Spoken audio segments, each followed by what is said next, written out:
Hello, जय हिंद। तो कैसे हैं आप सब लोग? आई होप कि आप लोग अच्छे होंगे, स्वस्थ होंगे, मस्त होंगे, कहीं तैयारी कर रहे होंगे। और चूंकि एग्ज़ाम का समय, आपको बहुत सारे एग्ज़ाम का समय आ चुका है और बीपीएससी वगैरह के द्वारा अनाउंसमेंट लगातार की जा रही है और कल भी यूपीएससी का रिजल्ट आपको घोषित कर दिया गया। तो इन सभी तमाम परीक्षाओं को लेकर के हम लोग प्रतिदिन 5:15 बजे शाम में 5:15 में शाम में हम लोग लुसेंट के स्टैटिक जीके को लेकर के साथ में बैठेंगे और इसमें स्टैटिक जीके के समान ज्ञान यानी 2026 का ये नया लुसेंट है। इसके नए सिलेबस के आधार पर इसको हम लोग तेज़ी से इसके सवाल को करवाएंगे और शुरू से अंतिम तक यानी लुसेंट के स्टैटिक जीके के तहत शुरू से अंत तक जितने भी टॉपिक हैं इसमें हिस्ट्री से हम लोग शुरू करेंगे। और 30 दिन के हमारा टारगेट है कि 30 दिन के भीतर लुसेंट को ख़त्म करके कोई दूसरा पुस्तक फिर ग्रुप डिस्कशन के माध्यम से चलाया जाएगा, जिसमें ऑफलाइन ऑनलाइन सभी प्रकार के यहाँ पर लोग जुड़ेंगे। तो आशा करते हैं कि आपको भी ये सेशन अच्छा लगेगा।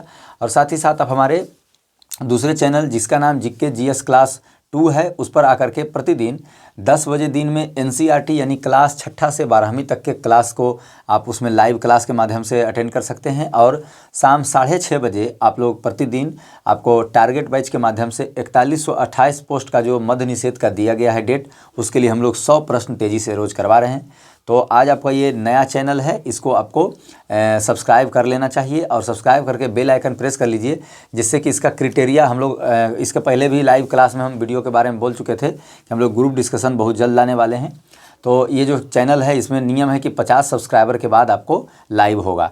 तो इस वीडियो के माध्यम से हमारा यदि 50 सब्सक्राइबर हो जाता है आज या कल, तो हम लोग अब लाइव ग्रुप डिस्कशन के माध्यम से जुड़ेंगे। अभी हम आपको केवल वीडियो के माध्यम से जुड़ रहे हैं।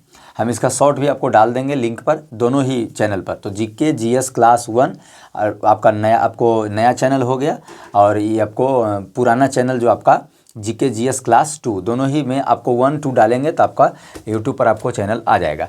तो आप उसको दोनों ही चैनल को सब्सक्राइब कर लें और बेल आइकन को प्रेस कर लें, जिससे सभी क्लास को लेकर के आपके सामने हम हाजिर होते रहेंगे। डिस्क्रिप्शन दोनों का आपको चैनल में डाल दिया जाएगा।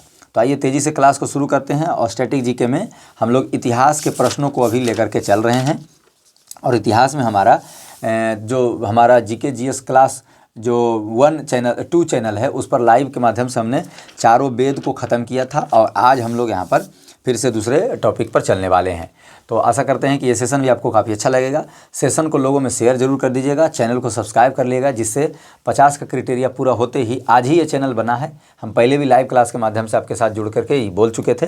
तो जैसे ही 50 का क्राइटेरिया पूरा हो जाता है तो हम लोग लाइव क्लास बनाएंगे और स्टैटिक जीके में लुसेंट को तेज़ी से यहाँ पर समाप्त करेंगे। तो आइए सवाल आज का शुरू होता है, ब्राह्मण, आरण्यक तथा उपनिषद। तो संहिता के पश्चात ब्राह्मणों, आरण्यकों तथा उपनिषदों का आपको स्थान है। इनसे उत्तर वैदिक कालीन समाज एवं संस्कृति के विषय में जानकारी प्राप्त होती है। इसका मतलब है संहिता जो पुस्तक होती है, जो कि धर्म ग्रंथ के श्रेणी में संहिता आता है, उसमें ब्राह्मण, आरण्यक तथा उपनिषद का स्थान उसमें अग्रणी बताया गया है। मतलब कि उन्हीं के द्वारा हमारे जो ऐतिहासिक स्रोत हैं उसका पता चलता है, हमारे संस्कृति यानी कल्चर का पता चलता है, हमारे सभ्यता संस्कृति इन सभी का प्राचीन वैदिक साहित्यों में इसका पता चलता है। तो ब्राह्मण, उपनिषद और संहिताएँ जो हैं वो हमारे सभ्यता एवं संस्कृति को बताने का काम करती है। उसके बाद कहता है कि ब्राह्मण ग्रंथ वैदिक संहिताओं की व्याख्या करने के लिए गद्य में लिखे गए हैं।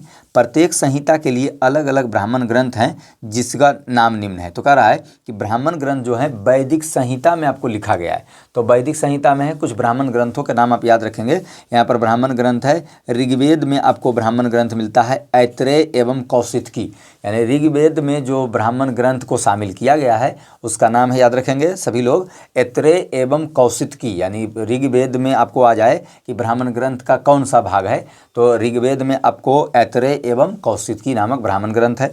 वहीं यजुर्वेद में आपको कौन सा ब्राह्मण ग्रंथ को शामिल किया गया है, तो तैत्रेय एवं शतपथ ब्राह्मण। तैत्रेय एवं शतपथ ब्राह्मण जो है वो यजुर्वेद में आपको शामिल किया गया है ब्राह्मण ग्रंथ के रूप में।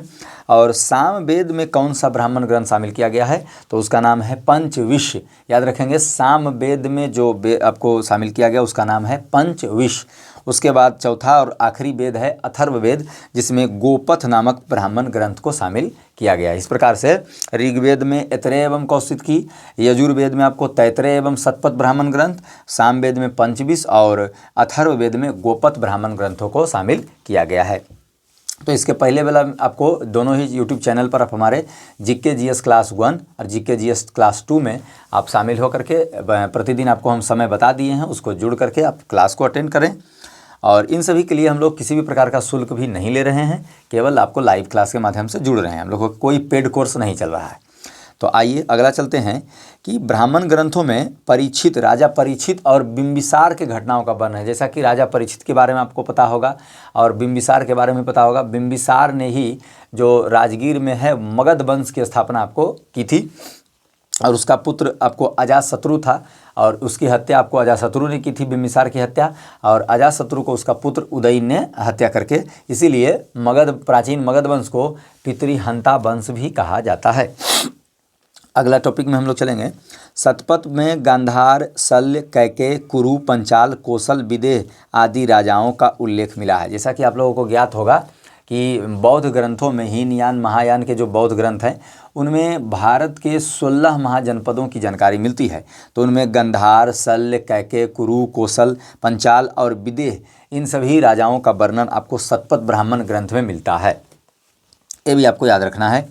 और वैदिक साहित्य में ऋग्वेद के बाद शतपथ ब्राह्मण का प्रमुख स्थान है। यानी ऋग्वेद साहित्य में आपको ऋग्वेद के बाद शतपथ ब्राह्मण का स्थान है। यानी वैदिक साहित्य की बात करें, यानी वैदिक कल्चर की बात करें, वैदिक लिटरेचर की बात करें, तो हमारा जो शतपथ ब्राह्मण है उसका ऋग्वेद के बाद तुरंत ही स्थान है।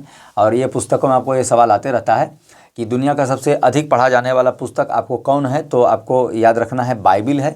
और उसके बाद सबसे अधिक पढ़ी जाने वाली पुस्तक का नाम आपको पंचतंत्र है, ये भी याद रखेंगे। उसके बाद कहता है अरण्यक में यज्ञ और उससे जुड़े कर्म कांडों का दार्शनिक और प्रतीकात्मक अभिव्यक्ति। यानी अरण्यक ब्राह्मण ग्रंथ जो है, अरण्यक ब्राह्मण ग्रंथ में आपको यज्ञ से जुड़े कर्मकांड यानी यज्ञ की जो विधियां हैं उसका आपको अरण्यक ब्राह्मण ग्रंथ में यहाँ पर दिया गया है। उसके बाद है उपनिषदों की संख्या 108 है, हमेशा याद रखेंगे। वेद की संख्या 4, वेदांगों की संख्या 6 और उपनिषदों की संख्या 8 को 108 और पुराणों की संख्या 118 है। ये सभी आपको पूछे जाते हैं। उसके बाद कह रहा है स्त्री की सर्वाधिक गिरी हुई स्थिति मैत्रेयी संहिता से प्राप्त होती है, जिसमें जुआ और शराब की भांति स्त्री को पुरुष का तीसरा मुख्य दोष बताया गया। यानी कि मैत्रेयी संहिता को अगर आप देखते हैं तो उसमें जुआ और शराब के बारे में भी वर्णन है और साथ ही साथ स्त्री को तीसरा बीमारी का जड़ बताया गया था। तो ये भी आपको वहाँ पर वर्णन मिलता है। शतपथ ब्राह्मण में अगर हम लोग बात करते हैं तो शतपथ ब्राह्मण में स्त्री को अर्धांगिनी के रूप में यहाँ पर वर्णन किया गया है। ज्वाला उपनिषद में चारों आश्रमों का वर्णन मिलता है। यानी ज्वाला उपनिषद में अगर आप पढ़ेंगे तो आपको चारों उपनिषद का वर्णन यहाँ पर मिलता है। और सबसे यह बताया जा रहा है कि स्मृति ग्रंथों में सबसे पुराना प्राचीन मनुस्मृति ग्रंथ आपको कहलाता है। तो स्मृति ग्रंथों में मनुस्मृति सबसे पुरानी मानी जाती है और यह शुंग काल का मानक ग्रंथ है। यानी पुष्यमित्र शुंग के समय में ये आपको रचित किया गया था। और नारद स्मृति गुप्त युग के विषय में जानकारी प्रदान करता है। मतलब मनुस्मृति शुंग वंश यानी ब्राह्मण वंश की जानकारी को वर्णन करता है और नारद स्मृति गुप्त युग का वर्णन करता है। वेदांग एवं सूत्र, तो वेदांगों को भली भांति आप जानिए। कहता है कि वेदों को भली भांति जानने के लिए 6 वेदांग की रचना हुई थी। तो वेदों की संख्या 4 है और वेदांगों की संख्या 6 है। तो वेदांगों की रचना इसलिए हुई कि वेदों को पार्ट बाय पार्ट यानी स्टेप बाय स्टेप में सब लोग अच्छा से अध्ययन कर सके, इसलिए उसके 6 भाग बनाए गए जिन्हें वेदांग कहते हैं। तो वेदांगों के नाम है आपको शिक्षा, यानी शिक्षा वेदांग आपको शुद्ध उच्चारण शास्त्र, यानी शिक्षा जो है एजुकेशन आपको शुद्ध उच्चारण शास्त्र अर्थात व्याकरण की बात यहाँ पर बताता है। उसके बाद कल्प है कर्मकांडीय विधि, यानी जितने प्रकार के कर्म कांड होते हैं यज्ञ, पूजा, मृत्यु संस्कार यानी अंत्येष्टि संस्कार, सभी संस्कारों का आपको कल्प में मिलता है।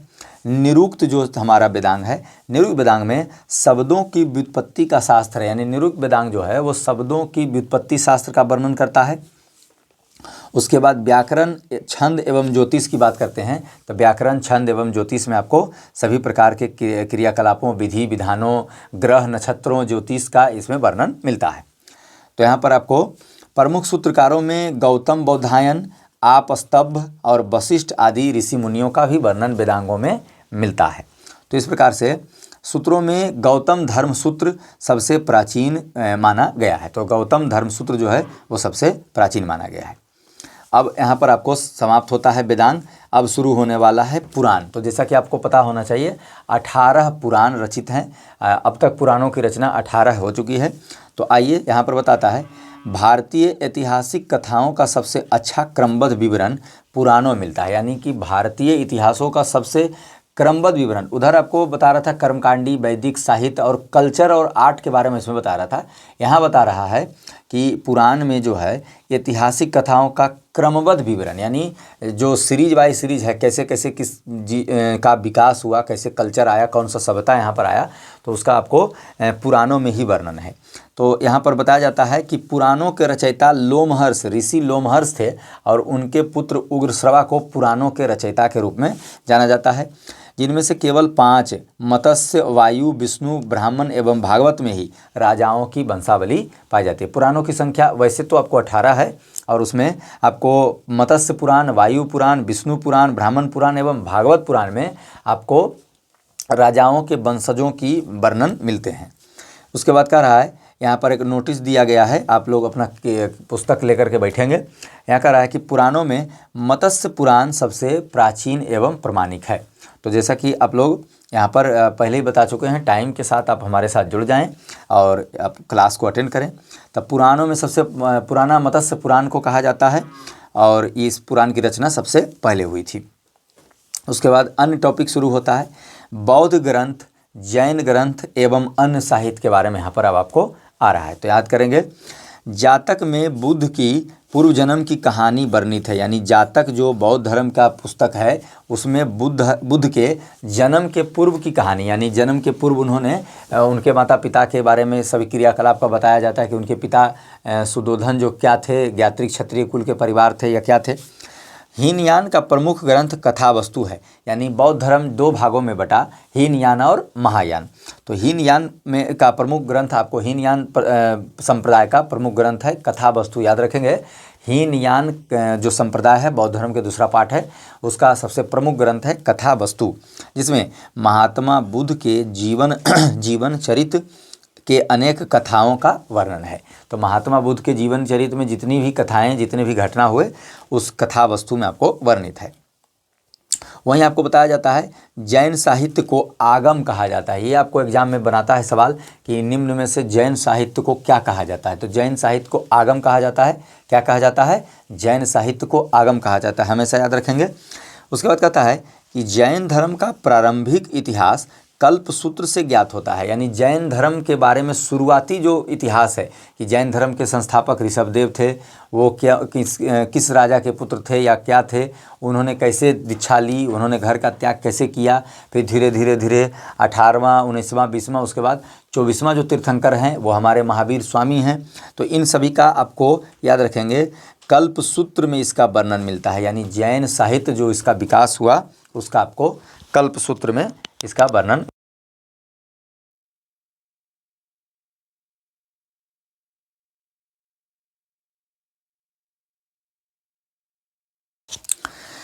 जैन ग्रंथ भगवती सूत्र में महावीर के जीवन कृत्यों तथा अन्य समकालिकों के साथ उनके संबंधों का विवरण बताता है। यानी जैन ग्रंथों में फिर भगवती सूत्र एक पुस्तक है, याद रखेंगे। भगवती सूत्र को आप लोग अंडरलाइन कर देंगे। भगवती सूत्र के बारे में यहाँ पर आपको रेड कलर से नहीं दिया है, तो आप इसको जो हाइलाइटर पेन होता है उससे आप कलर कर देंगे। तो भगवती सूत्र में महावीर के जीवन कृत्यों, यानी भगवती सूत्र पुस्तक आपको केवल अब महावीर पर आधारित है और जैन साहित्यों को आपको आगम कहा जाता है। तो भगवती सूत्र जो पुस्तक है उसमें महावीर के सभी जीवन के क्रियाकलापों का वर्णन यहाँ पर आपको मिला है। तो महावीर के जीवन कृत्यों तथा अन्य समकालिकों के साथ उनके संबंधों का विवरण आपको भगवती सूत्र में मिलता है। उसके बाद आपको आगे यहाँ पर बता रहा है कि संस्कृत साहित्य अर्थशास्त्र के लेखक चाणक्य, कौटिल्य या विष्णुगुप्त हैं। जैसा कि अर्थशास्त्र पुस्तक जो है वो आपको राजनीति पर आधारित अर्थशास्त्र है और ऐसे अर्थशास्त्र का पिता आपको याद रखेंगे एडम स्मिथ को कहा जाता है। और ये जो अर्थशास्त्र आपको कौटिल्य चाणक्य लिखे थे, जिनका पूरा नाम आपको विष्णुगुप्त था। इन्होंने मौर्य वंश की स्थापना कराने में चंद्रगुप्त मौर्य को आपको सहयोग दिया था। तो उनके बारे में आपको अर्थशास्त्र के लेखक आपको कौटिल्य चाणक्य हैं। इसमें 15 अधिकरण है। यानी अगर आप अर्थशास्त्र कौटिल्य चाणक्य वाला पढ़ते हैं तो उसमें 15 अधिकरण हैं एवं 180 प्रकरण है। तो 15 अधिकरण और 180 प्रकरण से वो विभाजित है, जिसमें मौर्यकालीन के इतिहास यानी चंद्रगुप्त मौर्य का किस प्रकार से स्थापना हुआ और उस समय का क्या विधि व्यवस्था था, क्या लगान का सिस्टम क्या था, कैसे जो राजकाज वगैरह चलता था। तो ये सभी आपको कौटिल्य यानी कौटिल्य चाणक्य विष्णुगुप्त की लिखी पुस्तक अर्थशास्त्र में इस बात का पता चलता है। उसके बाद कहता है संस्कृत साहित्य में ऐतिहासिक घटनाओं को क्रमबद्ध लिखने का सर्वप्रथम प्रयास कलहन के द्वारा किया गया।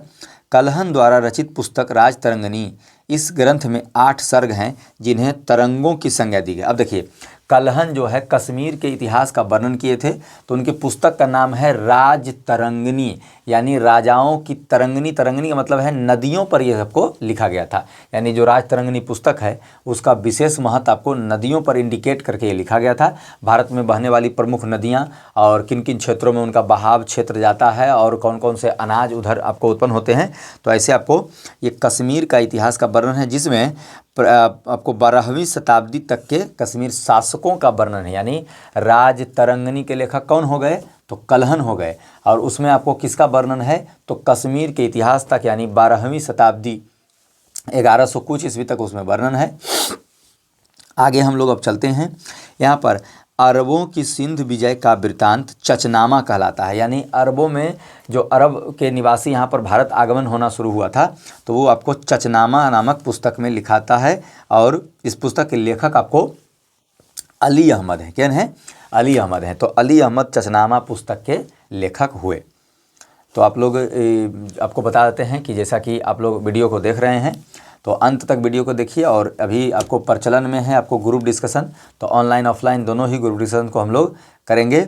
और साथ ही साथ आपको बता देते हैं कि ग्रुप डिस्कशन के माध्यम से हम लोग प्रतिदिन अब जैसे ही 50 सब्सक्राइबर का हमारा क्राइटेरिया पूरा होगा तो हम लोग लाइव में आपको बता देते हैं टाइम 5:15 बजे शाम से लाइव हो जाएंगे, जिसमें नया जो चैनल बना है उस पर, जिसका नाम है GK GS 1, GK GS class 1, GK GS class 1, उस पर आप सब्सक्राइब करके बेल आइकन को प्रेस कर लें और प्रतिदिन 5:15 बजे आपको लाइव क्लास अटेंड करें आप ग्रुप डिस्कशन, जिसमें लुसेंट के स्टैटिक जीके को हम लोग करवा रहे हैं। ये नया वाला लुसेंट है 2026 का। और साथ ही साथ आपको जीके जीएस क्लास 2 जो हमारा चैनल है वो, उस पर आप प्रतिदिन हमारे साथ दिन में 10 बजे से और शाम में 6:30 बजे से आप हमारे साथ शामिल हो सकते हैं, जिसमें लाइव क्लास के माध्यम से उसमें क्लास चल रहा है। तो दोनों ही चैनल को आप सब्सक्राइब कर लें और बेल आइकन को प्रेस कर लें।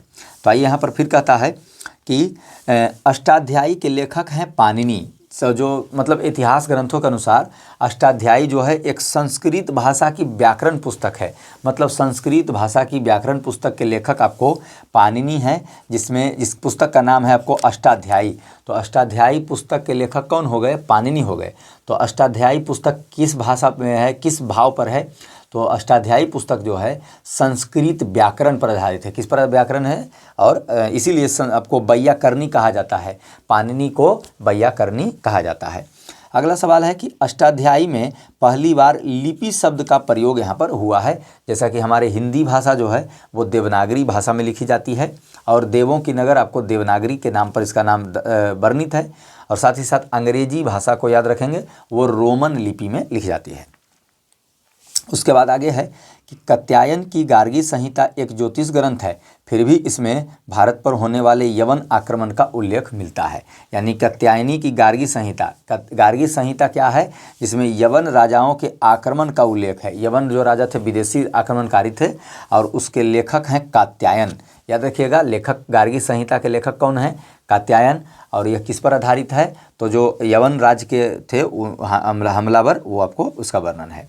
इस प्रकार से आगे फिर है पतंजलि पुष्यमित्र शुंग के पुरोहित थे। इन्होंने महाभाष्य से शुंग इतिहास का पता चलता है। मतलब पुष्यमित्र शुंग ब्राह्मण वंश के संस्थापक थे, और यहाँ पर हर्यक, शिशुनाग और नंद और मौर्य, कण्व, इन सभी वंशों के में आपको शिशुनाग, आपको पुष्यमित्र शुंग वंश का यहाँ पर वर्णन मिलता है। तो शुंग वंश के संस्थापक थे पुष्यमित्र शुंग।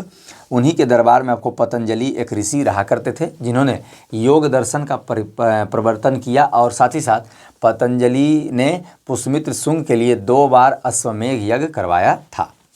आगे अब हमारा टॉपिक शुरू होता है, अब किताब से मिलाते चलें। विदेशी यात्रियों से मिलने वाली प्रमुख जानकारी। अब हमारा टॉपिक शुरू होता है विदेशी यात्रियों से मिलने वाली प्रमुख जानकारी।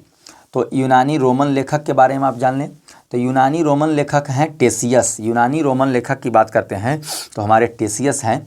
यह ईरान के राजवैद्य थे, यानी टेसियस जो है भारत की यात्रा पर आए थे और ये ईरान के राजवैद्य थे। अब वर्तमान में ईरान इजराइल वगैरह देशों में युद्ध भी चल रहा है। तो भारत के संबंध में इसका विवरण आश्चर्यजनक कहानियों से परिपूर्ण होने के कारण अविश्वसनीय है। टेसियस नाम के व्यक्ति थे जो ईरान के राजवैद्य थे, वो भारत की यात्रा पर आए। अब भारतीय इतिहास पर उन्होंने अपना पुस्तक लिखा। हेरोडोटस।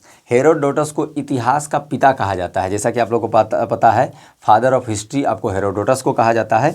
तो इन्होंने अपनी पुस्तक हिस्टोरिका, याद रखेंगे हेरोडोटस की पुस्तक का नाम हिस्टोरिका है, जिसमें 5वीं शताब्दी ईसा पूर्व के भारत फारस यानी भारत फारस जिसका नया नाम आपको ईरान है, वहाँ के बारे में इतिहास का वर्णन किया है।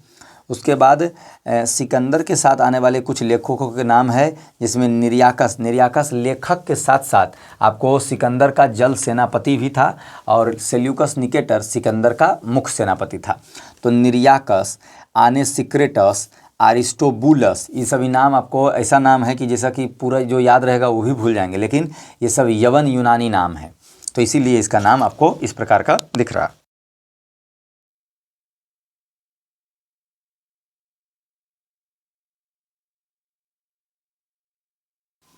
आइए, और ये सभी प्रश्न आपको हम पहले ही बता चुके हैं कि हम लोग शुरू से स्टैटिक जीके में लुसेंट को तेज़ी से ख़त्म करेंगे।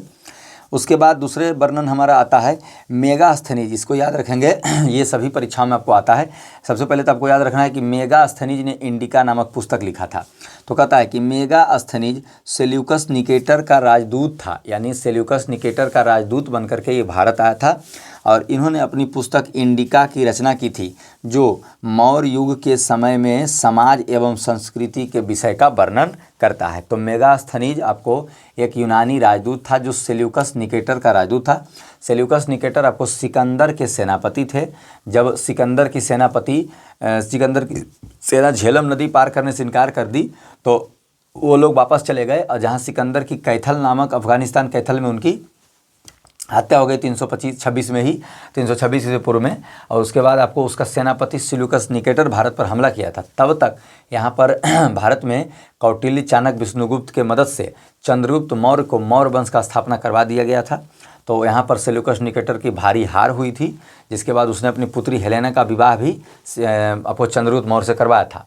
तो इसीलिए उसने अपना एक राजदूत भेजा था जिसका नाम था मेगास्थनीज। क्या नाम था? मेगास्थनीज। उसने एक किताब लिखा, उसका क्या नाम था? इंडिका। उसका क्या नाम था? इंडिका। डाइमेकस के बारे में जानते हैं। यह सीरियन नरेश एंटियोकस का राजदूत था, यानी डाइमेकस जो एक राजदूत था वो सीरियन नरेश एंटियोकस के राजदूत था, जो भारत के दरबार में बिंदुसार के दरबार में आया था। अब बिंदुसार कौन है, जैसा कि आप लोगों को मालूम होगा और आप इसके लिए देखते रहेंगे चैनल को।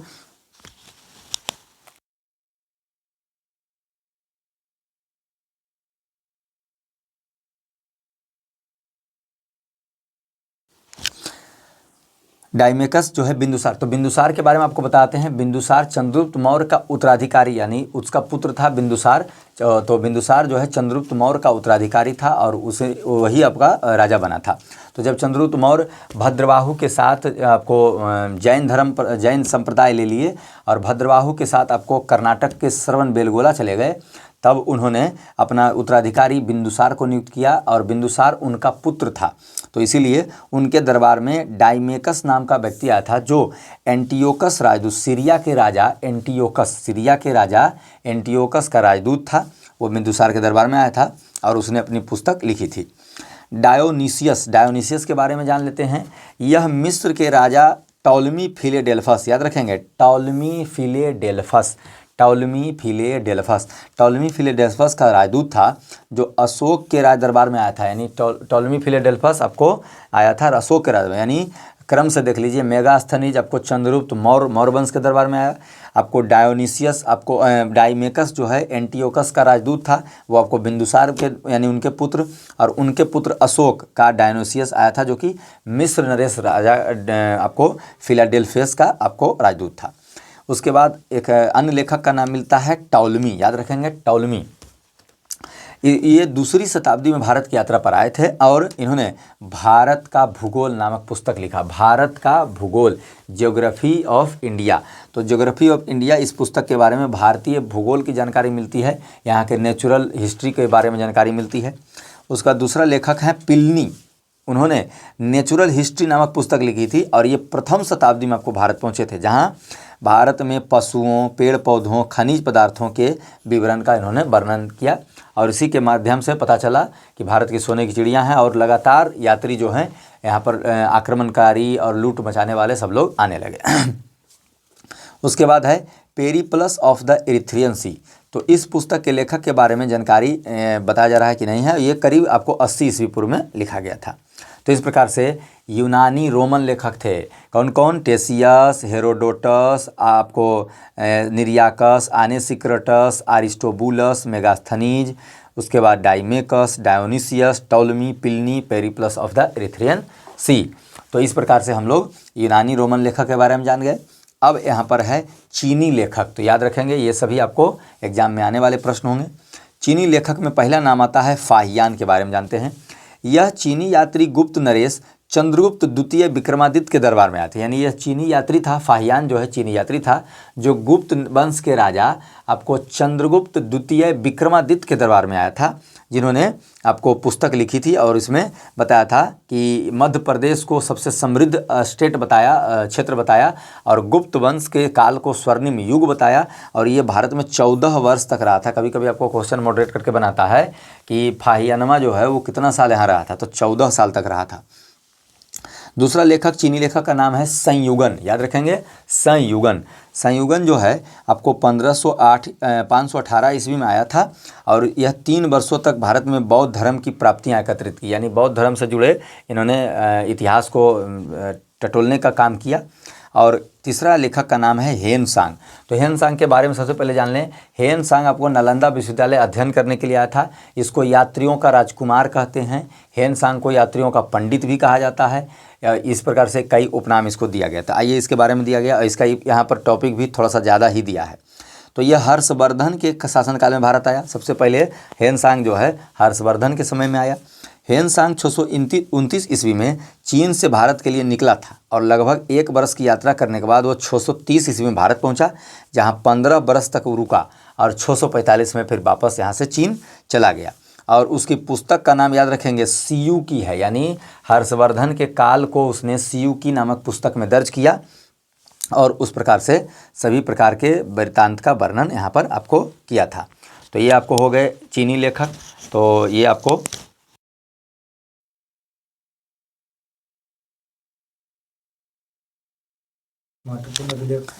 अरबी लेखक के बारे में जानते हैं। अरबी लेखक यहाँ पर आपको आ गया अल-बरूनी। अल-बरूनी के बारे में भी आप जान लें। अल-बरूनी जो है यह महमूद गजनवी के साथ भारत आया था और यह उसके बाद आपको हम सबसे पहले बताते हैं कि अभी आपको वीडियो में आपको हो सकता है कम चले, तो हमारा ये मंशा है कि यह आपको किताब ख़त्म हो जाए और अधिक से अधिक लोग देखे भी नहीं, तो हम आज यहीं रोक दे रहे हैं। और जैसे ही हमारा सब्सक्राइब का 50 टारगेट पूरा हो जाता है तो हम लोग अब लाइव के साथ ही जुड़ेंगे और अधिक से अधिक उसको देखेंगे। तो वीडियो को शेयर कर देंगे और लाइव आपको चैनल को सब्सक्राइब कर लेंगे। और जीके जीएस क्लास 1 ये आपका हो गया हमारा आज। इसमें होगा आपको प्रतिदिन ग्रुप डिस्कशन लुसेंट का और जीके जीएस क्लास 2 में 6:30 बजे शाम से लाइव क्लास और आपको 10 बजे से लाइव क्लास टारगेट बैच के माध्यम से हम लोग चलेंगे और 10 बजे एनसीईआरटी होगा। तो आशा करते हैं ये वीडियो आपको अच्छा लगा होगा। वीडियो अच्छा लगे तो लाइक कर दें, कमेंट कर दें और आपको जो भी सूचना चाहिए हमसे पूछ सकते हैं, एग्जाम संबंधी, परीक्षा संबंधी, नोटिफिकेशन संबंधी। और तब तक के लिए जय हिंद।